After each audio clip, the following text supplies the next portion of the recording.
আমরা সৌভাগ্যবান আমাদের দেশের যশস্বী প্রধানমন্ত্রী নরেন্দ্র মোদীজির নেতৃত্বে এই ভারতবর্ষে প্রধানমন্ত্রী হওয়ার পর প্রথম যে পদক্ষেপ নিয়েছে এই উত্তর পূর্বাঞ্চলকে ডেভেলপমেন্ট করার জন্য।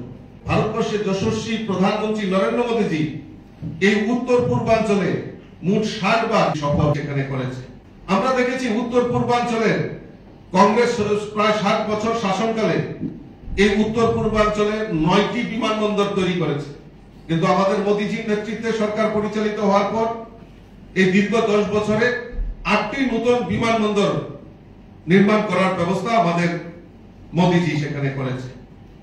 এবং শুধু উত্তর পূর্বাঞ্চলের মধ্যে এই পার্বত্য রাজ্য ত্রিপুরা, এই ত্রিপুরাকেও ডেভেলপ করার জন্য চাহে যোগাযোগ ব্যবস্থাই হোক এবং বিভিন্ন ইন্ডাস্ট্রির ক্ষেত্রেই হোক এবং সমস্ত উত্তর পূর্বাঞ্চলকে একটা করিডোরের মাধ্যমে অষ্টলক্ষ্মীর মাধ্যমে ডেভেলপ করার যে প্রয়াস আমাদের ভারতবর্ষের প্রধানমন্ত্রী সেটা করেছে।